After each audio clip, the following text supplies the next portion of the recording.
everybody, and welcome back to another Nextlander podcast, episode 76. I think that's right. Spirit of 76. The Spirit of 76 is in full effect. We are going to talk about Pentiment, Somerville, Atari 50. But before we do that, Brad Shoemaker, how are you? Hello. A purring kitten is what I get from that. Alex That's Navarro, right. how are you? I'm more of a rambunctious kitten. A rambunctious kitty. I like it. I can't wait to talk about this Atari 50 thing.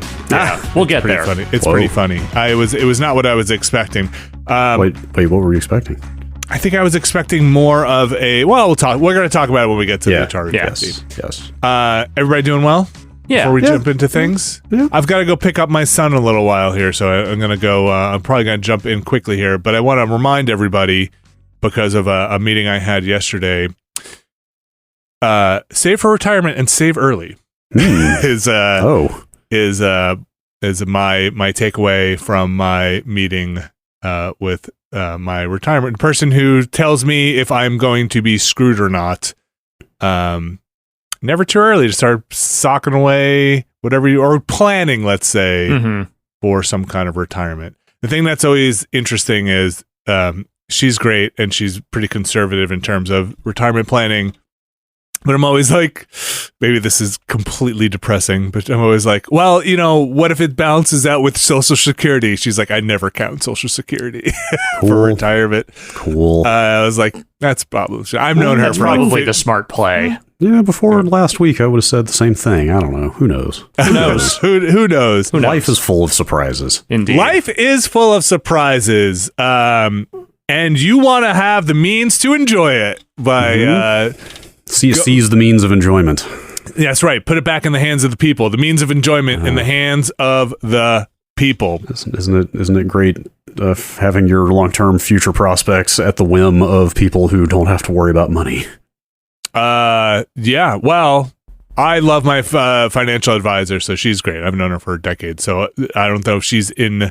It's at the whim of her necessarily. Oh no, I mean the people who most directly affect the ebb and flow of the stock market.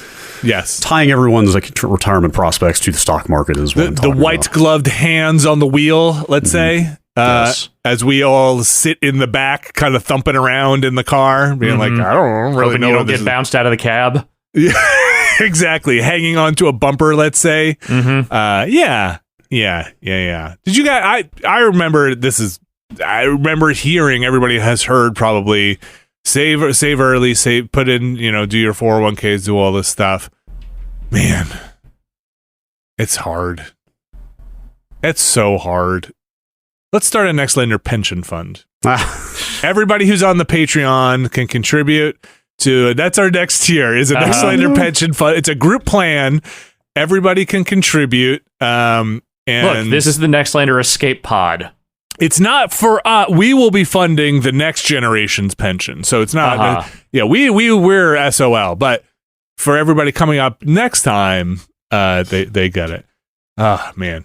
How are you guys doing? Hopefully you got some set up like influencers group health insurance. Yeah. When I was years and years ago, before I was even at GameSpot, I was part of the freelancers union for health insurance. They had one of those? Mm-hmm.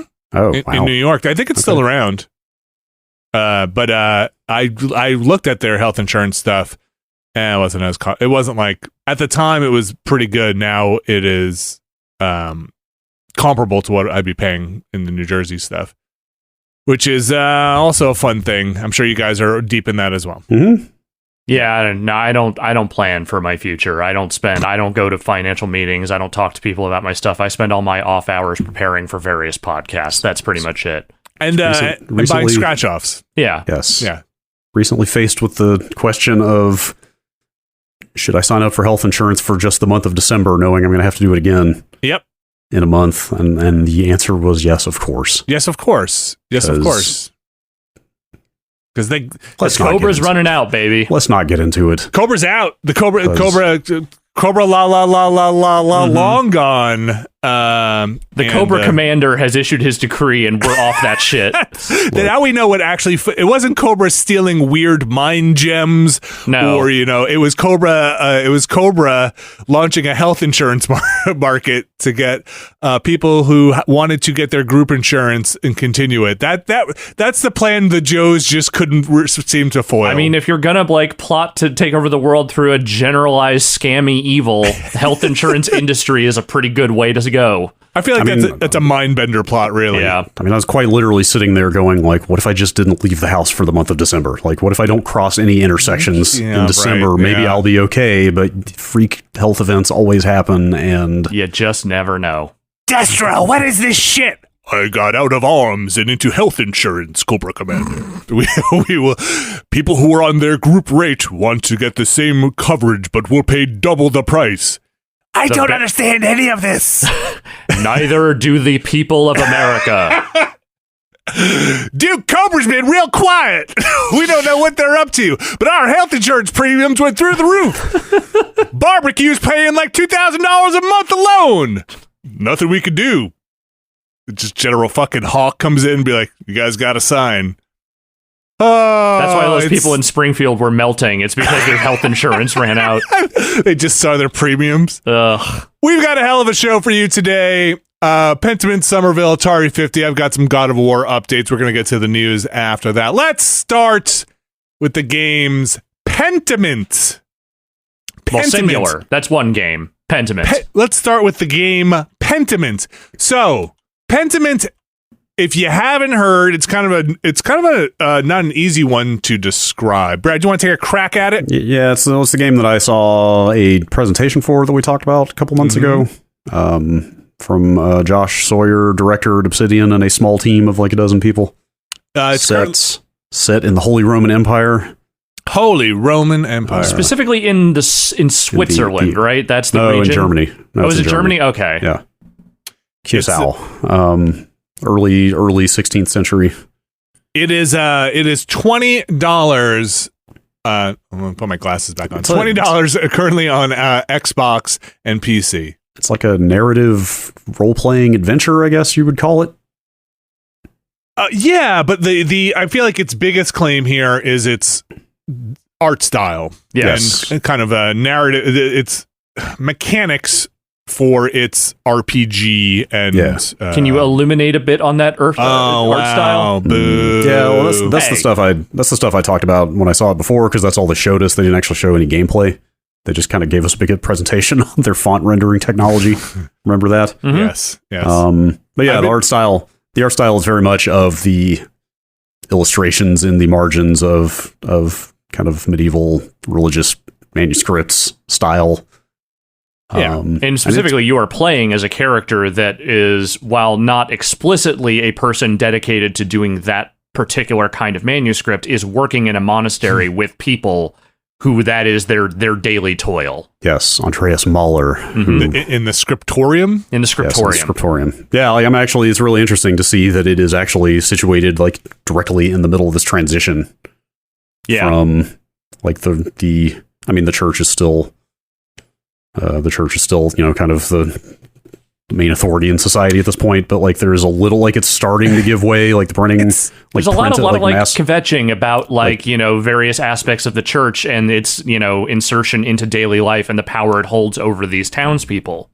Right. And there are people around who still cling to pagan beliefs, and they're like still angry that the church came in and the Christian church supplanted that. But then even beyond that, mass printing is starting to catch on, and like this hand done manuscripting is seen as on the way out. So like, anyway, there's a lot of interesting stuff going on in the story there, but there's somebody had a real fun time digging into some medieval history. Oh yeah. There was a lot of talk in that presentation from Sawyer and the art director about research they had done, and they straight up were just rattling off book after book and author after author. They worked with numerous historians on this game as well. And don't worry, if you weren't there for that presentation, they mention every single book that they probably researched, like in the margins of the story, if you want to know everything they read. Yeah, you can pull up a glossary for any underlying text, and they will give you a digestible historical context. It's not super long, and I appreciate that, and it just kind of puts it into a context, because these characters are just throwing out names left and right, and you might be like, the who to what now? This town seems like it is... So the world seems to be moving on a bit. This town seems to be stuck in the past a little bit, a kind of in more ways throwback. They even say at some point the scriptoriums are out of favor, and this is kind of one of what a charming thing to have these monks do this. You are, what's your name again? It's Andreas Mahler. So you're there on basically commission to do this. You're trying to become a master in the kind of journeyman trade master sense, and you're doing this work to hopefully go home and in your free time working on your masterpiece. But for work, you're here doing this manuscript to go home, get married, and become a master and open up your own shop. Of course, the life path. Oh yes, get married being a big one of them. They keep bringing that up. I did not know that was so important to becoming a true master in the guild. But everybody keeps asking, "Oh, not married? Oh, no, it's in the works. It's all worked out." So what I did not expect about this game, the font rendering, I expected. You had told us plenty about that. The art style I had seen from the movies. I should have guessed this, given the pedigree of and the provenance of the team here, but they will remember that, and the role-playing portions of it, like the RPG choose your background. Yes, that's exactly what I was going to come in here and say, is that there's more RPG in this than I expected, but that's because, like Sawyer said in that presentation, like he downplayed how much RPG it was. But I guess that's not to say there was none, but he was very much like, hey, this is not as much of an RPG as the games that Obsidian usually does, is just like, know that. But then that kind of made me think like, oh, it's probably going to be limited to just dialogue choices. Like, it's just going to be occasionally you'll be able to have 3 responses and you'll pick one and that'll be kind of it. But there is quite a bit more character building than that. Yeah, there is. Like early on, you'll get into conversations with certain characters and they like your background will come up, and then you have the choice to decide like kind of what that background is. So Maya Andreas, when he was in university, he studied law with a minor in occult. Okay. Okay. Interesting. So my Andreas spent time in Flanders, also studied law. I also went to Flanders. Okay. I'm from Italy, by the way. Okay. Oh, I kind of figured you would pick that one. Here's the one thing. No one picks the top option. It's either Flanders or Italy. The other one, nah. Let's see. I studied law. I'm proficient in oratory and logic. Okay. I have oratory as well. And I'm a hedonist. I am also a hedonist. Okay. So oh shit, man, we're playing the same Andreas. I'm giving the most rakish answers to everyone. Like, there's a lot of flirting that you can do. So with the nuns, in fact. I just decided to make my Andreas as kind of dandyish as possible. Mm-hmm. Yes, you can. Yes, it's like, it's very lighthearted. It's not like skeezy, but yes, you can flatter the nuns quite a bit and stuff like that. So I forget what I also have a cult, but because that just seemed like a fun one, right? That's the thing. I was like, I once they said, oh, by the way, there's a second option you can have here. I'm like, oh, well, I got to take the fun one. And the setup for the Abbey is there was.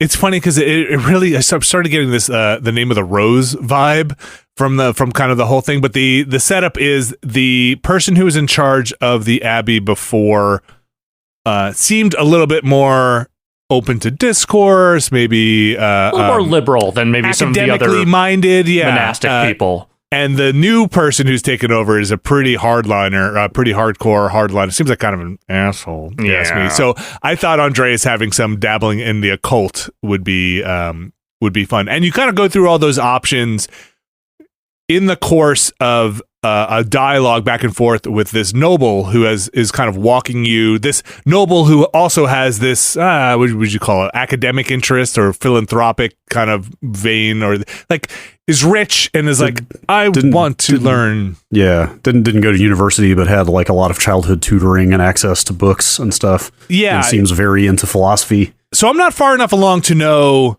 what the deal is with this noble, because they kind of set him up in the beginning as someone that the townsfolk are not fond of, but I got the sense that maybe he's a cool dude. I don't know. I think there's something boiling under the surface with that guy. Yeah, I don't know. He's way into Martin Luther, I can tell you that. Yes. And the Reformation and all of that is referenced in the game. And so you kind of, he's asking your background. Is there a way, you guys must have got on this same path. So I assume we all chose the path where we were going to spend time to talk with him. I wonder if they funnel you into those, because it seems like there's some choices to be like, I got to split, can't talk to you now, but maybe they all funnel into you talking to this noble. Yeah, I mean, like, this is one of those games where they're very early on setting up that, like, hey, you're going to be presented sometimes with, like, hey, you made plans for this, but then this other thing came out, and then you kind of can't get out of it. Like, early on, you're supposed to have dinner with a couple of local townspeople that you know, and then this dude kind of railroads you into be like, no, you're coming to dinner with me and the abbot and, these monks, and you're definitely going to hang out with us tonight. And so my first instinct was like, I need to go to town and tell them I'm not coming to dinner, but I couldn't find them. Oh, no. I've tried a long time trying to figure out how to get past those sheep in the beginning. Kind of got stuck on the path there where I'm like, I'm not triggering the thing I need to trigger for this. Also, that kid's a dick. That kid's a dick. Did you guys also agree a teen dad, apparently? I mean, listen, probably everybody is. Yeah. Did you, life expectancy is like 27 there. Fair. Did you guys agree to pay rent early? Yes. Okay. And so have you resolved that yet? Yes. Okay. I haven't gotten that far to resolve. I haven't asked for money up front. Did you ask for money up front? I didn't ask the first guy, but then there's another guy you can ask later who you will just encounter if you walk around. And if you, as it turns out, if you're persuasive enough, he'll hook you up. I'm very curious to see, as this game goes on, the divergent paths that could happen. Yes. So, because this, so like at the core of the story is, I think it's a murder mystery, right? Because I haven't really gotten to the murder part yet, but like I feel like I'm actually gotten pretty deep into like the character introductions and kind of knowing everyone. Yeah, that's why it's been such slow going for me, because the Abbey is gigantic, and like I have been succumbing to my completionist tendency of feeling like I have to see every screen and talk to everybody as much as I can before I trigger like a story thing that prevents me from doing that later. But there's a lot of people to find and talk to, and a lot of things to look at, and a lot of it's very unnecessary unless it's part of the path that you're on. Yeah. But yeah, it's a murder mystery, and it takes place over multiple time periods. Like, it jumps forward in time some years at some point. So it's also I have the dialogue now the text rendering turned up all the way to its fastest, and still it can take a while to render out text in conversations. Yeah. It's kind of a slow go on some of it. I do wish you could hit the button to have it just print on. I think maybe that would go against some of their font or text rendering tricks and tech that's in the game, because they do interesting things. And I'm still, Brad, maybe they talked about this with you, but are you supposed to tell the nature or mood of a character based on if they make mistakes when they're like scratch out something? Or are they supposed to be nervous or anything? I think that's just an affectation. I'm not sure. I think the only thing that really kind of differentiates like class and sort of like general vibe of a character is the script itself, the font choice, style of the font. Yeah. So I wasn't. Yeah, I knew that because you had mentioned that, Brad, previously. But I wasn't sure if sometimes there'll be spelling mistakes or letters will be swapped and they'll scratch it out and kind of reprint. I wasn't sure if you're supposed to kind of get like, hey, this character's not being truthful with you, or they're kind of a L.A. Noire style thing with the text in those, or if it's random. And I took it to be random, but I can't say for sure. I did notice once. Maybe you guys picked on this too. It seemed like the nobleman was the only one so far that printed a whole thing out in one font, and then it quickly got washed away and printed out in a I saw that. All right, that stuff's neat, and that kind of characterization is neat. My only complaint is when it does the full, or Andreas's font is outlined and then filled in, it can be a little slow. I can, you're for the most part, I'm able to read faster than the whole thing fills out. I would appreciate if you could just kind of print it all on screen. Yeah, I've mostly been kind of reading stuff in outline and then kind of buttoning. You can't button past it until it fills in. Yeah. So like by the time it fills in, I'm kind of hitting the button to move on. It's not like laborious, but it is a little slow. Yeah, it's a little slow. It's not the end of the world. Definitely not. It just takes time. So the they have different speeds you could put it on there. If you want to slow it down, you could. They also have for if any of the fonts, and some of the fonts are pretty fancy. They have a lot of options for rendering the fonts for readers who might want accessibility options or have a hard time parsing some of the font choices they have in there. They also have like an old English. I don't know what they call it. Something I didn't really recognize it, but it's basically where you swap the like F's and S is in the game. You could turn that on and off if you were like at this. I don't need every S to look like an F in this game. Sure, F that.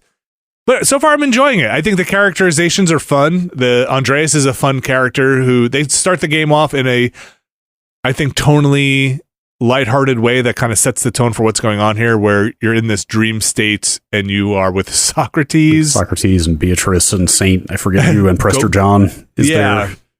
And then the three of them become like almost like your conscience. Yeah, like like birds on your shoulder, the angel devil on your shoulders. Kind of. Occasionally, when you're faced with a decision, like they'll pop into your head, each giving different advice, and like you pick one. But I'm not 100% sure what picking one does. It seems like maybe does it sometimes create an extra dialogue choice? I'm not sure. It kind of seemed like editorializing on your choices. Right. So I wonder if it picks the same choices you would have picked. You just got a little bit of editorializing on it, because sometimes, let's just say, for example, there's an option.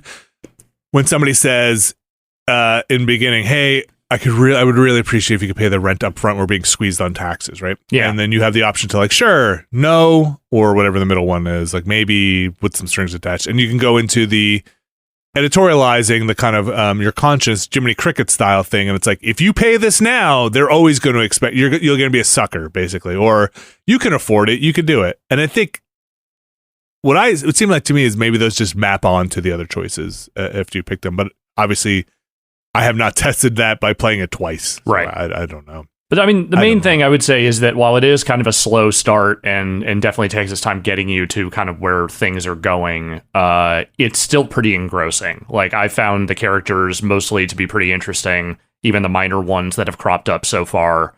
And, you know, you're like, obviously you have some freedom in how you approach your character, but like Andreas makes a pretty compelling protagonist. And I think the setting and the vibe, like, they're all like pretty well in place. Like, all that stuff really kind of hits from the jump.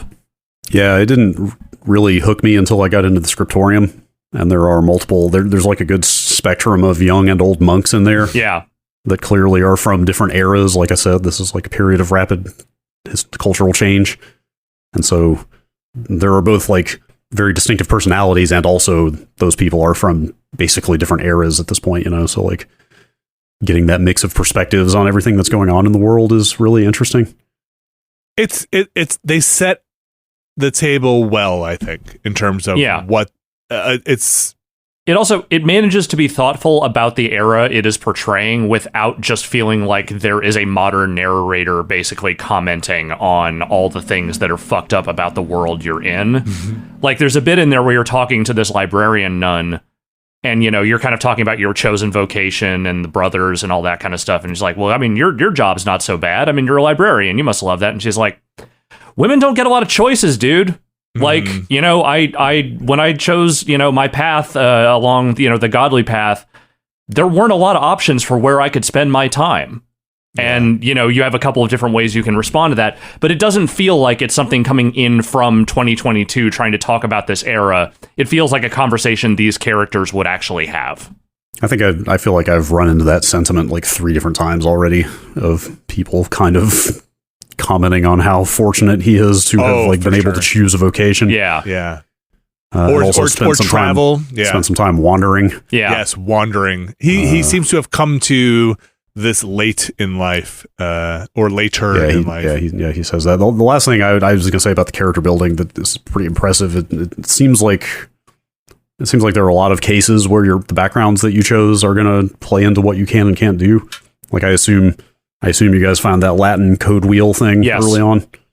I don't think I did find that yet. Really? Yeah. I'm not that far in. I think I'm earlier than you guys are. So, like, I'm trying to remember how they present it. It's like, it cuts to a close-up of the thing, and it's like a code wheel that can be turned, and different stuff is exposed and stuff. And, like, I think the areas you chose to wander in determine which languages you can read. So one of them is, like, I think one of them is like a good mastery of Latin. One of them is like Italian and some Greek. One of them, I think, is like the Flanders one is French and Dutch. French and Dutch. That's there's right. Also there's also a Latin study you could have taken. Right. Yes. Of course. So like I don't have any Latin, and that's a Latin code wheel. But in fiddling with the code wheel, I do have logic. It didn't come out and say, "Hey, you know logic, so you can do this." But like, the wording was pretty clear that like, oh, he looked at how many spaces were exposed and how many times it can turn and stuff, and intuited like, oh, there's room for 4 different versions of the Latin alphabet in here. So like, oh, and also there were astronomical aspects to the code wheel. There were like constellations and stuff on it. Yeah, and my Andreas doesn't know shit about that stuff, so he was like, oh, and it's got constellations on it. I think that's what those are, But like, if you had chosen the astronomy field of study, clearly you would know something very different about that thing. So like, it's really interesting that you can approach these puzzles from very different sets of knowledge. And in conversations too. And there is a flip side to that as well, where sometimes the traits that you have are like negative for like a conversation or an interaction you're having with someone. Like, again, I was talking to a librarian lady, and she was talking about some book that she desperately needed to return to some noble. And I was just, because I'm a legal guy, I'm like, well, legally, I don't think you're actually liable for what would happen to that book. And then she responded, it's like, I don't care, dude. The legal thing, I just want the book back. I don't give a shit. So he's an interesting character. I feel like he is a good cipher. Like he's, like, I don't mind. He's not an empty vessel, let's say, for your character, but I don't know. It's lighthearted enough so far to keep me interested. It's not so dour. I mean, these are some pretty rough times going on in but it's all very colorfully portrayed, and it's like there's a lot of like good high drama happening around stuff where it doesn't just feel like people are wallowing in misery constantly, even if they are. Not to your face, yeah. I'm not saying people aren't miserable. I'm saying the way it's portrayed in the game does not make it feel like you are trudging through that misery. Brad, did they say at that event if they expect people to kind of go through this multiple times? I can't remember. Okay. I wonder what the length of it is given the choices, and maybe there's stuff you'd like to see multiple ways through. But I think I've seen it's like 15 to 20 hours. Okay, that's a good chunk. I don't know if that's something I'd want to just pick up again and start over. But it's neat so far. I like the art style. I do wish some of the dialogue moved a little bit faster, but it's like you said, it's a small complaint. On the game. It seems really well made. It also reviewed extremely well, which makes me curious to see how the story develops. But like it is a pretty slow start. Like it is like you were in for a lot of reading, like a lot of just walking around talking to people. Yeah, I mean, it probably wasn't feasible at the budget that they were operating at, but I feel like this is a game that would have benefited from some voice acting, though I understand that because it's a script-oriented game, they probably want people to do the reading. Yeah. So much is conveyed with it's such a huge mechanic in the game. I get it. I get it. Pentiment out now. If you have Game Pass, it's on Game Pass. Otherwise, it's $20. It's on the PC and on Xbox platforms by... probably forever. I'll just say right now, $20 feels like a steal for this thing. Yeah, so far. Again, I'm only a few hours in. All right, we're gonna take a quick break. We'll come back. We'll talk about Somerville and Atari 50, the anniversary collection. Stick around.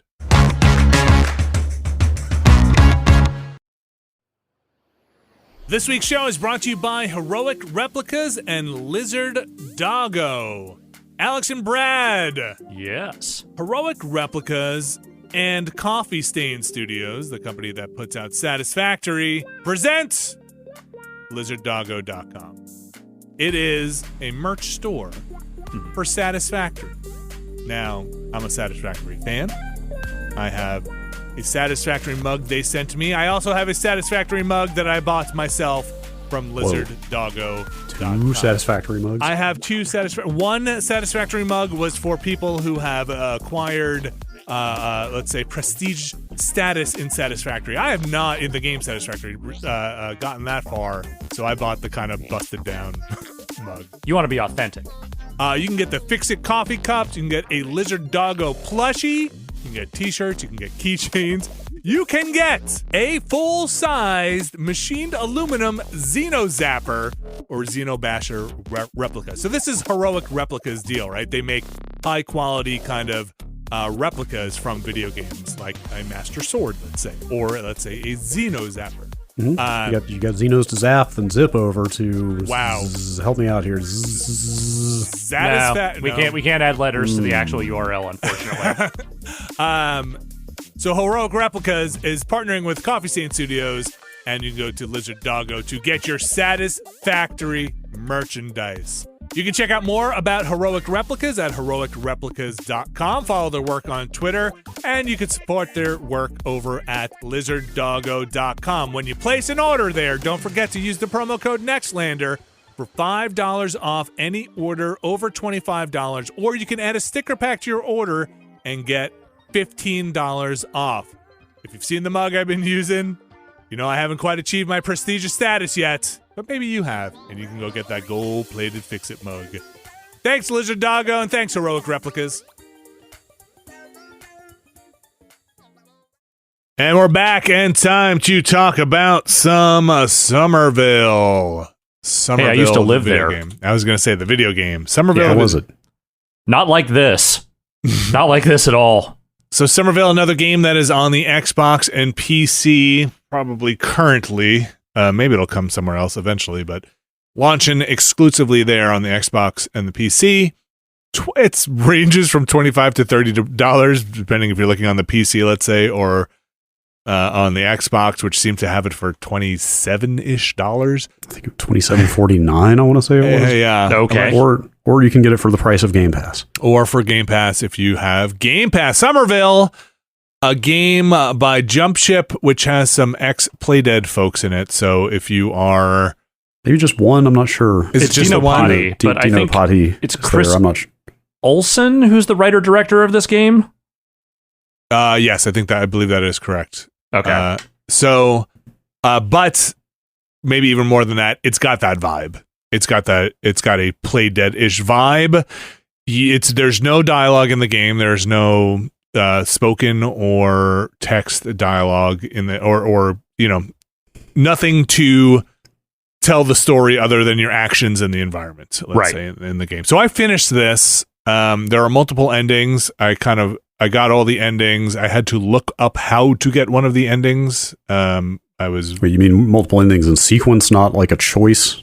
No, you get a choice. Did you just reload a save and just do everything? You can load chapters. Okay.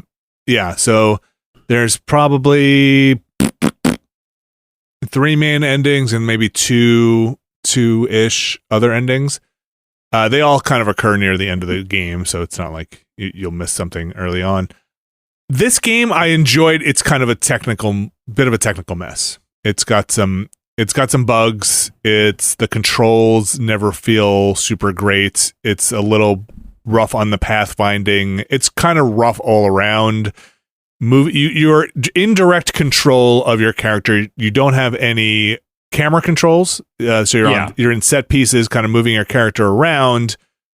And sometimes where they want you to go is an exercise in frustration. Finding out where they want you to go can be frustrating. This is the thing that is kind of driving me up the wall about it, because it is a really nice looking game. It has this great environment art, great and just art design in general.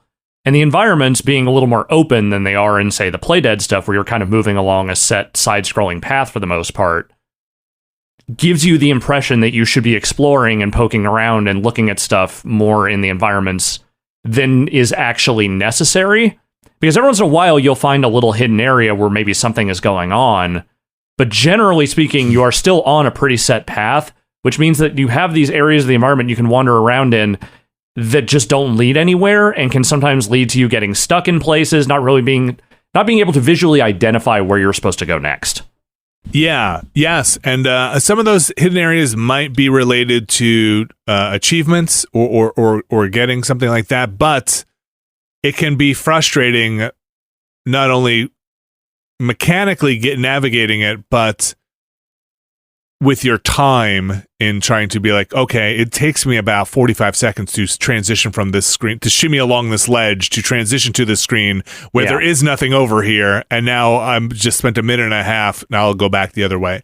So that stuff can be frustrating. It seems like the rules of the game are not always consistent with ledges that you can climb on, with areas that you can explore. Sometimes a ledge that seems like you should be able to climb it is not climbable. I've already run into that like twice. Yeah, that can be. I've had to restart a checkpoint at least once, maybe twice, because I just bugged out and was like, oh, I got caught in some geometry, or my character was endlessly falling. I was able to. There was a pathfinding issue with another character that I was able to resolve eventually by running. Is suspect in places, and it's not necessarily game breaking, but like whenever there's an NPC character following you around, it's kind of debatable as to whether they will keep following you around depending on where you go. So one of the main mechanics in the game, if you don't know, this game kind of deals with like an alien invasion. It's pretty opaque what's going on. They're not explicit about anything, but from what I could gather, without saying any spoilers, the game kind of launches into this alien invasion. You get some powers that are based on light, and kind of manipulating light. Again, a lot of the game is exploring these powers, so I don't want to give it all away if I don't have to. And those work generally pretty well. And there's some fun puzzles around that. It's basically environmental puzzles using light sources. I've never met a game character that was in more need of a headlamp or a flashlight, because this guy would just be killing it if he just had. Folks, keep a flashlight in your house in case of emergencies with batteries. Ideally, something powerful like a mag light. Yeah, or it doesn't even matter. This guy could have had anything, because he's got the whole quest to find light sources is basically the whole the majority of this. It goes in interesting places. I think the game, especially the second half, really departs from it gets more creative. The kind of is less grounded, is more creative, has more freedom in the second half. The technical stuff gets in the way. It's a bummer. Yeah, it is. It takes away from it, and it kind of is a mark on what is otherwise a pretty tight experience at only 4 or 5 hours of actual gameplay. And that's the thing is, like, I think at that length, you know, especially for a game that is essentially wordless, you really just kind of need to make sure that every moment is hitting, and that, or at the very least, that like the environments you're walking through and the progression is pretty seamless. Because I like wasting time fuddling around the environments trying to figure out where you're supposed to go and messing with puzzles that feel like they don't always work 100% right. Is just not a good way to spend a game that feels like something that is meant to be played in like a one single like burst, you know what I mean? Or at least two fairly close together bursts. And on top of that, they retread some ground in the second half, which also feels a little, it's narratively in context, so it makes sense narratively, but you are just kind of doing similar puzzles that you had solved earlier on the game. Is it similar to like later on, excuse me, and like Inside does the trick where you're controlling like lifeless human bodies remotely multiple times, but the puzzles are different enough that it feels fresh every time, or is this just rote doing the same thing over and over? Like, without getting too much into it in spoiler territory, you're kind of just revisiting stuff that you have done, and they change a little bit up, but again, it's a very deliberate pace in the game, so it's not like you have a run button or you're sprinting over stuff. You know where you have, and when you know where you have to go and just have to get your character there, sometimes it's even more frustrating because you're just like, oh, okay, I just got to get over here. I want to like this game more than I think I do. That's my biggest beef with it. It reminds me of Out of This World a lot, and that's a game I really do like. It has those, or Another World, I think it was called in the UK. It has those vibes to it, and so it's I don't know. Like, I want to like it more. Would I love this game if it were polished up? I don't know. I'd be hotter on it than I think I am right now if it were a perfect technical piece. It definitely feels like a game that needed a few more months in development to polish out some aspects of it. And, you know, it's one of those things where I'm almost at the point now where I'm thinking about just putting it down to see if they do patch it or do anything to it to adjust some of that stuff. Because I think there are also some inherent design flaws that probably wouldn't be easily fixed. But if you took a bunch of the technical hiccups out of it, it would be a much more appreciable experience and something that, like, you can kind of, you can look at some of the puzzles and go, okay, maybe this wasn't so great, but I'm at least engaged with this. The technical stuff is the thing that is actually starting to bounce me away from it, because I can deal with one, I can't deal with both. It's funny because for a short game, there are some parts where I felt like it could have been even shorter. There are some sections there where I'm like, we could have just lost this whole section and I would have been okay. There's a very long section that's underground, which is probably one of the more interesting sections. It just goes on for a bit. And there is some arc or changes up in the gameplay, which is nice. Very few, but they do change the gameplay a bit. So it's not just the whole game being the one mechanic. There's a little bit more. And the ending is really interesting. I can't really talk about it without spoiling it, but it's an interesting little piece. I'm not trying to belittle it by saying literally little, but the scope of it is smaller than I mean, it's in the, I would say it's certainly in the wheelhouse of what Play Dead did before, and it just doesn't feel like it has the fit and finish that those games had. Stumbles more. Yeah. It's Somerville.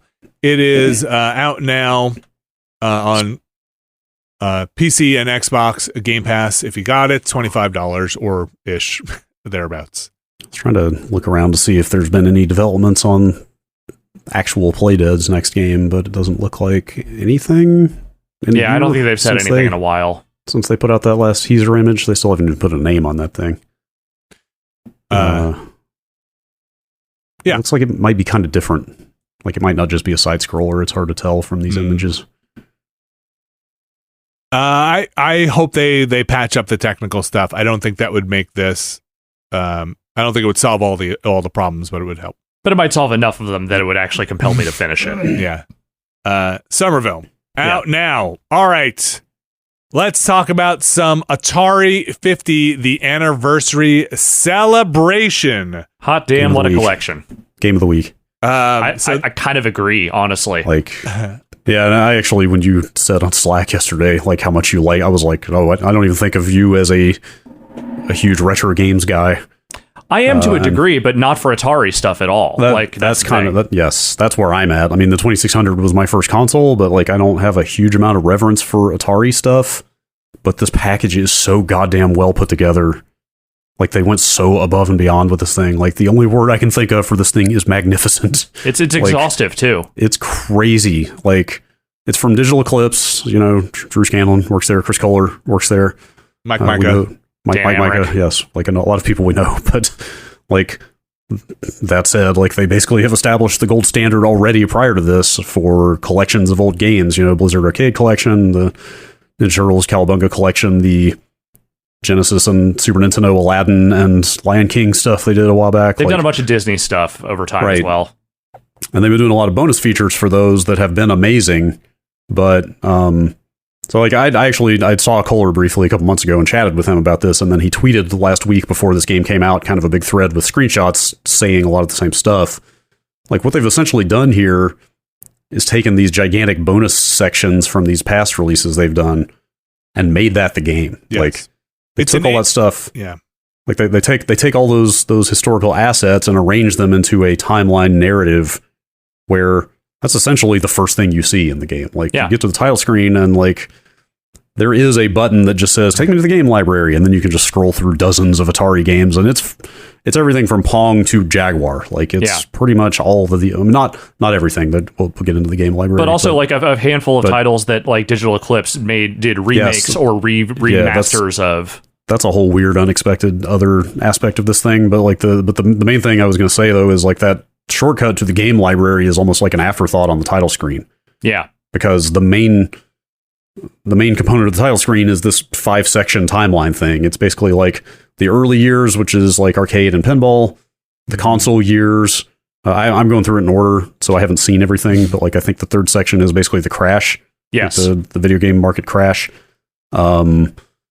Fourth section is home computers, and then fifth is like the later years, Jaguar and Lynx and stuff. But you pop into those things, and first of all, the motion graphic quality of this thing is just sublime. Like, all the designs are just so like modern but 70s looking, and like just really slick transitions between everything.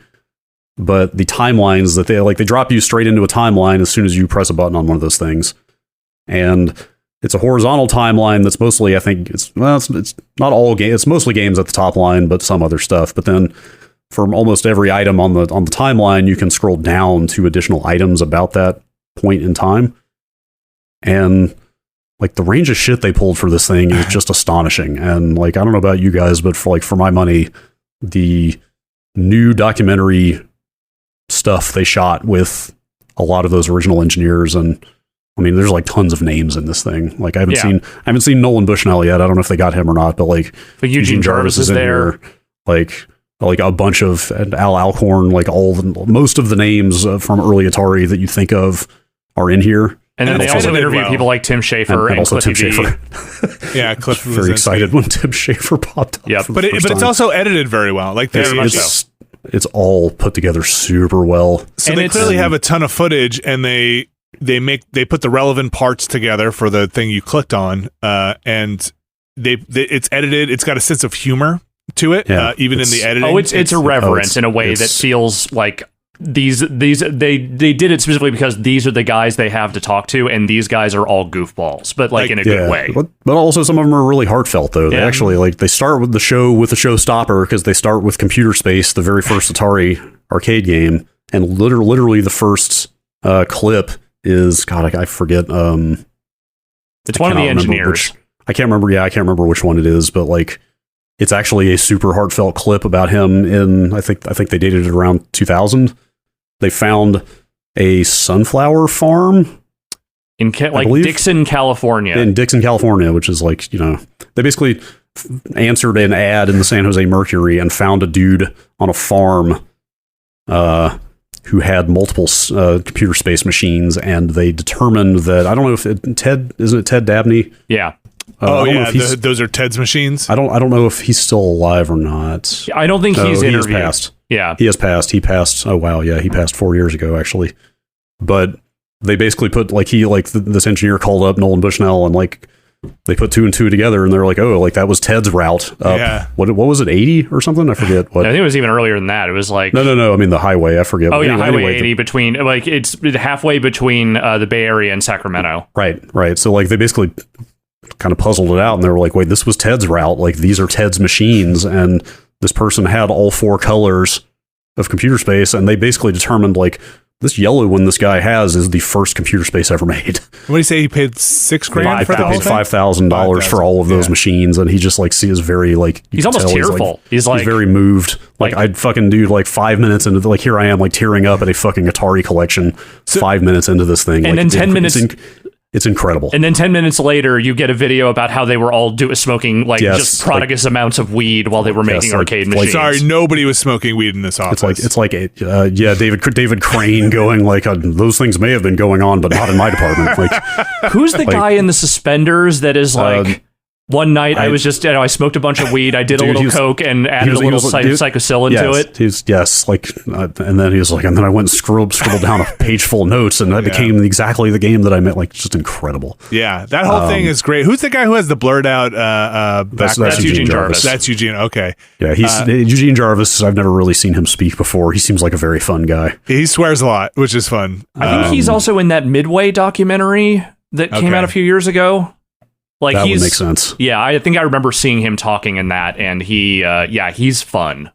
So it's an interactive museum piece. It is. Yeah. It's like you went to a museum. It's an installation. It really is. It's less. I'm stealing this from Twitter. It's less an old games collection, and more an interactive documentary. Yeah, and it's great, and it's put together super well. Because the thing of it is, nobody needs to play Pong in 2022. Like, it's great that it's there. But the second you boot up Pong, you're like, yep, that's Pong. And then you turn it off and you move on to the next thing. The important thing is that you learn about Pong and that you have access to Pong in perpetuity. You may never play it again, but it's always there. And all the info you would ever want about Pong is right there at your fingertips.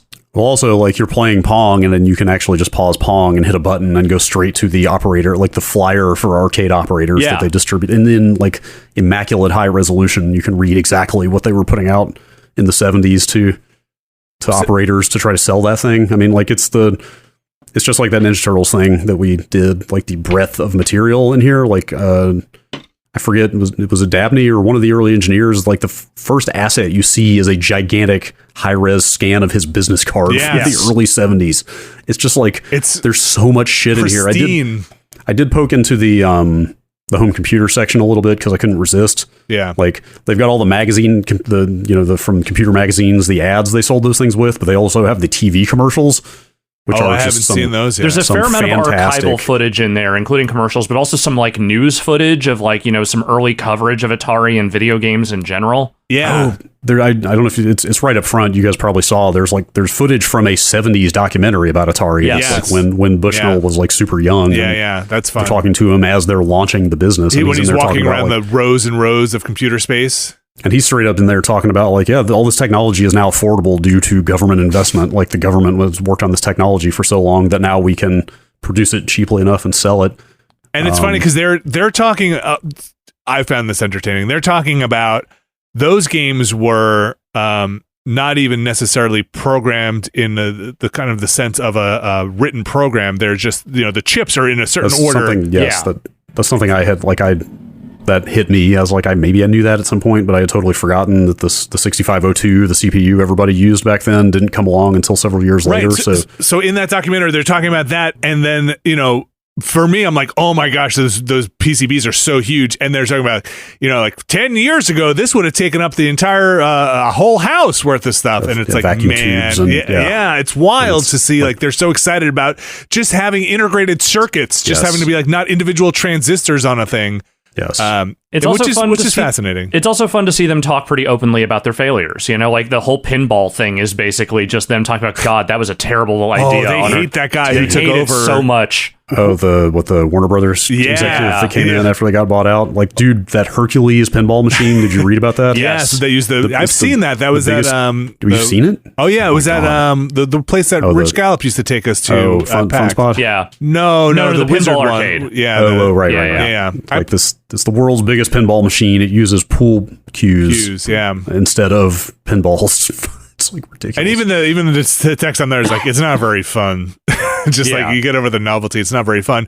It really is. So it's as you're going through these, certain games allow you to play them or to at least play a Digital Eclipse recreation or kind of homage to them. Right, because some of them just aren't replicable in the way some of them you can't play. Like Computer Space, you can't play. There are several of those pre-software games that are just built out of straight up chips. And Pong is, I think, the only one of those that you can boot up. Like, I was a little disappointed. Like, that's what I was going to say earlier. It's like some games are not here. Yeah. I was a little disappointed. I would love to be able to play stuff like Computer Space. I don't know if there are maybe ways to do that on PCs these days. But even like an emulation or kind of an homage to it, because that's they lead with that, and not just being able to play the first thing is a little bit of a I was a little bummed you can't just boot up Computer Space, but maybe expecting a software recreation of that is out of scope for this thing.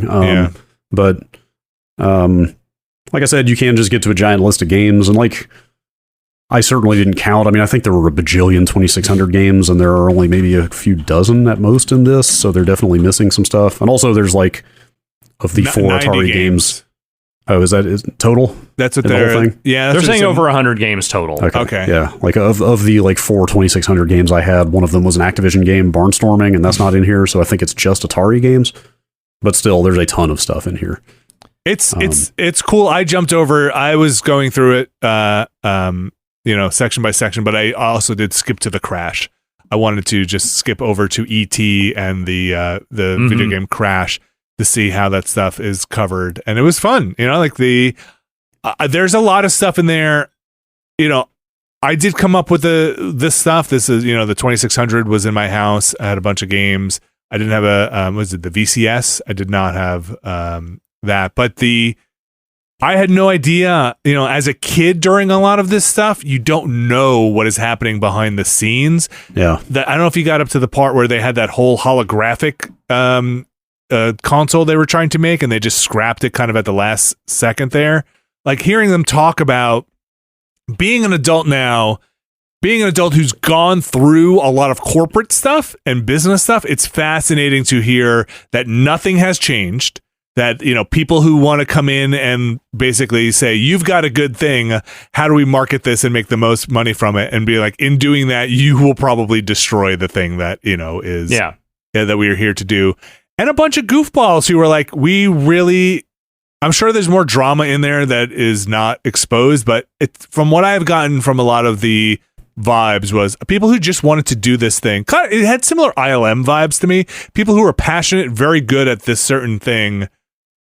Somebody who realized they could monetize it with a crew of people who were just very good at it, right? Like Nolan Bushnell. Very good, and we're in a position where they were basically having to solve all these problems of, you know, creating a mass market, you know, video game company and devices for the first time, because there just weren't really any other major American companies doing this.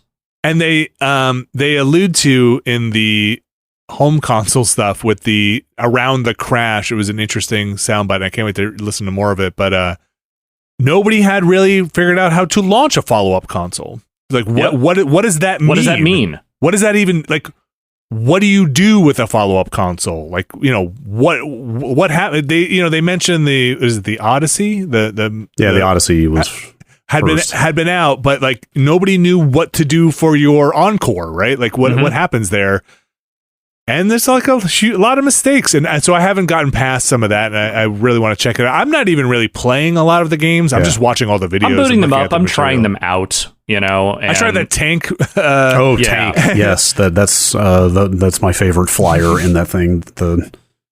I think the name of the game is just Tank, but in the operator flyer that they have in there, it is covers. Tank. Yeah, because it's all caps with an exclamation mark. It's like fucking Tank. Tank. Like, there's just, like, that's another reason I got a little emotional going through this thing, is that a lot of it is just so quaint. It is. Look, think about that. It's a video game called Tank. And that's it. It's just Tank. I weirdly found myself enjoying Fire Truck for some reason. I was playing Fire Truck, and I was like, you know what, this is actually kind of fun. I could have seen myself dumping some quarters into this if I was in the 1970s. They had that at the that arcade thing in California, Fire Truck. People had the what was the one that had the covers that looked like boobs? What was that? Well, that wasn't touch it or feel it. There was something else. It was something like that. But it was like, it was a maze game or something. It was a maze, and I was like, that is super funny, because the poster for it also was very sexualized. Mm-hmm. And they said they had to remove the covers that looked like boobs because they were expensive eventually, but people did not like it. Like, all of that stuff is just dumb and funny. Yeah. I don't think there's a way to get high-res box art. I mean, the box art is pretty decent looking on the timeline, but I don't think you can zoom it anywhere, which is maybe a little unfortunate. The 2600 has got some of the best fucking box art in video game history, like those hand-painted covers for... Can you not zoom it like the other stuff? Like the... I haven't found a way to zoom the box art. They all have manuals, and the manuals typically have the same painting on the cover, so you can kind of get the same thing. Okay. Yes, the box art is fantastic for a lot of it. This thing has made me realize that I kind of really want a print of the Haunted House cover, which is one of the four games I owned. Is that in the collection? Haunted House. Yeah, Haunted House. Okay. So Haunted House is in there, and it's one of the games that they used as the basis for these, like, I'm trying to think what to call them, tribute games, I guess, that they made. Like, there's like four of them, maybe five, like modern games that people at Digital Eclipse made that are tributes to certain games in here. And like, I think it's called Haunted Houses is this one. Mm-hmm. And it's literally a 3D, like, third-person version of Haunted House. Okay. With the same, but your character is still the same little disembodied eyeballs floating around in the dark, which is fucking weird. Trying to think what else. There's that game Vector Sector that is like, they basically took every Atari Vector game and mashed it up into one game. Yes. Like, it's weird. Like, they straight up made new games for this Breakout, thing. I think they did. They did. There's a new version of Neo Breakout. Neo Breakout is one of them. Which also, I did not know that Steve Jobs and Wozniak were programmers or designers. Yes. I had no idea. Yes, that's like a famous part of the Apple origin story, is that was it there or HP? I forget where it was that Woz was like earning his keep by reducing the number of chips on the boards.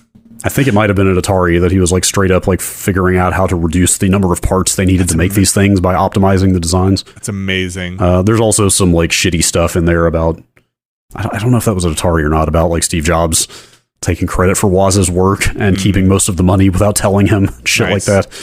Anyway.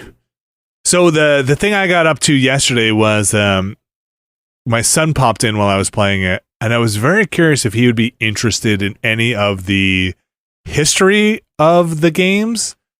I think he mostly just wanted to play them, which is still fun. But, I wonder, clearly this is made by people who have a reverence for it, who wanted this story to be out there. I'll be curious, asking the audience, our audience, does this resonate with people who did not have a nostalgia for it? Is it interesting just on a historical?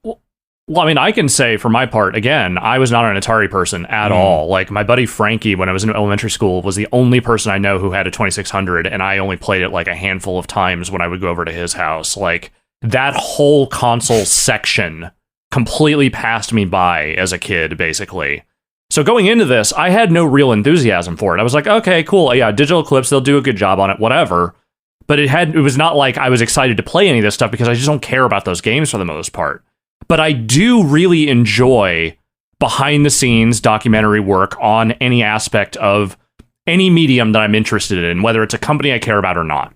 And I think the work they have done in these interviews and the supplemental materials they've built for this stuff absolutely will appeal to any person who likes that kind of stuff about video games in general. Yeah. Yes, I fully agree. I think any story can be interesting if you tell it effectively, and they absolutely have done so here. Yeah. It's really good. I need to talk to Drew and see if he filmed or yeah, I was looking at the menus. When you scroll through the 5 time periods, there are a bunch of like really nice like panning and rotating shots of the hardware in the background, and I was looking at that stuff going like, I wonder if Drew was involved in those shoots. Yeah, I wonder if he did the green screen stuff. And I've been thinking maybe we should get those guys on a stream and like pick their brains about some of the stuff. Like, honestly, to me, the most like noble aspect of this is that they did get a lot of these original employees to sit down and like go on the record about stuff like the drug use, but also just anything in general. Like the big story about like the first Pong test machine breaking down. That was super fun. Like it's kind of sad to say, but like Nolan Bushnell is turning 80 next year. Like I said, Ted Dabney passed away already. Like these guys are getting up there, and like that knowledge will not be available forever. Like to that point, like they tell that story, and it's this folk tale for so many people. Even Tim Schafer's like, I heard the tale, and everyone's heard about the Pong machine. Yeah, and it's like they have the guy who was involved in it being like, I went there, this is what happened, and then they end that clip with people being like, I don't know if it's true or not, and like it's just great to have the people there who were directly involved in it, and not just have to have people be like, this is what I heard, like have it inserted. I thought it was very clever editing and a well done job producing it, to have the person who firsthand knowledge of it was there being like, this is really what happened, and then end with people still being like, it's a folktale. Could it have happened? I guess. I don't know. Yeah. It's just entertaining. They make it entertaining. I hope they're able to. This should be a thing, and I hope Digital Eclipse is very proud of it. But there's a thing that I would love to see used to go and tell other stories from other companies, like a whole Acclaim story, or even like if you could ever get Nintendo to have people sit down and talk about Nintendo, or a bunch of companies, because this template is fantastic. Dude, I would cut off my big toe to get one of these for every major hardware maker and publisher from antiquity. Like I absolutely would give anything for that stuff. Like you said, the access, depending on the company, is going to be tough, and the rights, depending on what kind of stuff they were making. Unless the company itself sees the value in the stuff and commissions it themselves, and then they open the vault or whatever. Yeah, but like a Sega one would be. Yeah, totally. Like a Sega one, there's so many characters in Sega that you need to talk to now before they are no longer with us. And this does feel like a jumping off point for them, because up to this point, Digital Eclipse, while they've done incredible work with this archiving stuff and making these games available, have mostly focused on franchises. Like it has mostly been like, here's your Mega Man games, here's your Teenage Mutant Turtles games, and that stuff. If you can make this kind of pitch and use this kind of game to pitch to major companies, be like, we want to do much more broad spectrum collections of your history, of the things you have done. I mean, I can't think of a better, like bullet point to be like, look at this thing we made, to get that kind of thing rolling going forward. Like, this is a great conversation starter for that kind of stuff. Yeah, it's like that's the beauty of the chronological narrative format is that it works for literally everything. Yeah. There's like nothing that you can't tell a story in order about the origin of, right? Whether it's a franchise or a piece of hardware or a company or whatever. I didn't skip to the end, and this, I guess, would maybe determine what the viability is of this template for modern companies that are still putting out stuff. Do they go into modern Atari and the current state of it? I mean, I haven't looked at that last section yet, but looking at the way it's titled and presented, I'm pretty sure it's just... the current like CEO of Atari is interviewed. So did yes, see that, I'm not super familiar with the state of Atari's current ownership. He's quite young. Mm-hmm. Yes. But he also seems very passionate about Atari, so it's like not the worst thing for him to be in here a little bit, I guess. I mean, but like, I'm not super familiar with that lineage in the last few years. I mean, certainly the Atari name has gotten like passed around and co-opted and used for different purposes. You know, like Infogrames became Atari for a while. So the thing I will say, at least from what I know as of recently, is that the current version of Atari mostly exists to sell stuff based on the things they own the licenses of. Yeah, I think that's right. And build hotels or not. But if you want a limited edition of Yar's Revenge, you can buy one for $100 on their website right now. Are they selling prints of those? If anybody from Atari is listening, please make prints of those of the Atari 2600 box art. Oh no, it's the box. Like you can, it's if you want to go take a look. Oh, I thought you were saying it was like a repro of. Oh, it is. I think it is a repro, but I think it has the original art on it. Hang on, am I just going to like live check out the? Just go check out Atari.com. Mm-hmm. Okay.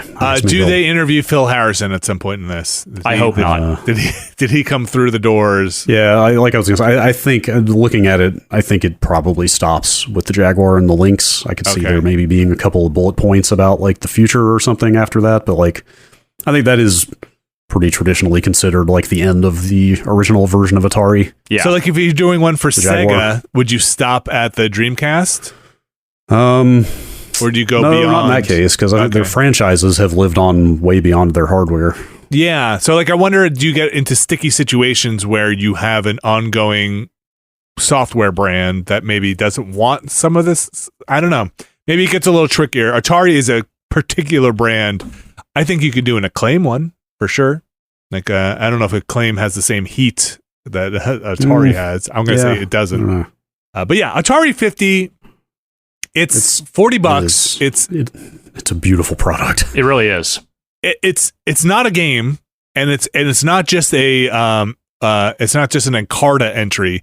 It is really an interactive step through, and one of the better ones I've ever seen. Interactive museum piece that you can have. It's kind of beautiful, really. Yeah. And if you care about the medium and the history of it. Like, it's kind of moving. It's honestly, I genuinely found it to be very moving. I agree. In a lot of ways. And also entertaining. Like, it's hitting a lot of really great notes. And then on top of that, I almost would be okay if it didn't have it, but on top of that, you can play some of the games if that so interests you in there. But really... Yeah. There is plenty of stuff in there to play. I should have talked to Kohler about this stuff more. I don't think there is a whole lot of a Jaguar emulation scene. So I think that there might actually be some value in these Jaguar games. Value in sneer quotes. Relatively speaking. I should have looked this up before. I think there might be some Jaguar. Anyway, like it's not as easily emulated, I think, as most of the more popular consoles. So just having a bunch of Jaguar games at your easy disposal so you can finally satisfy your 25-year-old curiosity and go, oh, wow, Trevor McFur in the Crescent Galaxy is terrible. That's what everybody was talking about. I think there's absolutely, for me, the last bit I'll say about this, absolutely for me, also a joy in seeing these people interviewed, knowing that somewhere Mike Micah and I'm sure a lot of other people at Digital Eclipse were just geeking out over these interviews, like, because I know they have a real hardcore passion for this stuff, and so I can only imagine them being able to get these people in the room and talk to them, ask the right questions, and kind of have a great knowledge base. there's something exciting even just thinking about that secondhand excitement for them to. I bet they would have done this even if they couldn't make a product out of it, like just have those people in a room to talk to. So that's also very exciting. I think it's the right team doing a great job by it. So Atari 50th anniversary collection, kind of available on everything. I don't know if there's any reason I would say this isn't playable the same way on the Switch, unless there's something with the video that got knocked down in terms of resolution, but there is a Switch version of it. But kind of available everywhere, $40. Quickly here. Please support this. I would want more things like this. Oh my gosh. Yes. Quickly here, I'm going to touch on God of War Ragnarok. Just an update. Not too much progression on the narrative side of things. I am still, but more hours have been put in. I am trying to mop up as much as I can before I wrap up the game, which I think I'm fairly close to near the end. Am I going to get everything? Probably. Did you get everything in Forbidden West? Yeah. You did, right? Yeah. Once you Sony like making a habit of this intentionally. Seems like a lot of their first party games, if you play through them, you're like 90% of the way there. So I looked at my platinum list. It's the ones that I have platinums in are all Sony first party game. It's Horizon, it's Horizon Forbidden West, it's God of War, and it's God of War. Well, not God of War Ragnarok yet, but Elden Ring also is the latest one I got a platinum in. But the God of War stuff, as I go into more challenging combat situations, I find that I really like the combat puzzle of the more arena puzzle-based stuff and less so the open world combat that you stumble into. You know what I mean by the difference there? Yeah, so like stuff that is more of a, hey, can you do this? I really enjoy, because that's when I sit down and I try to spec out and be like, all right, here's my 7 opener move I'm going to do. I'm going to do this move, I'm going to do this move, I'm going to pop this thing, I'm going to do this, I'm going to do this. And I really enjoy that part of it. And I think I enjoyed that from the first God of War. So more updates. I think I'll probably have it wrapped up this weekend narratively. So let's see next time if I can talk more about my thoughts on the story stuff. So far, I enjoy the first one more than narratively. But yeah, combat's pretty good. And the pace at which I'm getting new items has slowed to now that I can just dump resources into gear that I really like. And on that, I think we're going to wrap up the games part. We're going to come back for some news. So stick around. We'll be right back. This week's show is brought to you by Factor. Alex Navarro. Yes, Vinny Caravella. You know I like eating. I think we all do. I enjoy food. I'll take it any way I can get it. If you told me you just deliver it to my door, fresh, never frozen, then I'm gonna eat the food. Heck yeah. That's what Factor's telling me. Factor's saying they've got meals, 34 meals per week if you want, including Gourmet Plus, Keto, Calorie Smart, Vegan, and Veggie. And if you want, you can get 36 plus weekly add-ons. That's going to be a factor in my deciding whether or not I'm going in on it. You know what I'm saying? Incredible. Thank you. I am incredible. Factor offers 34 meals per week, the 36 plus add-on option. They have options like smoothies, juices, snacks, and more. Factor's no prep, no mess meals can save you time on planning and cleaning up.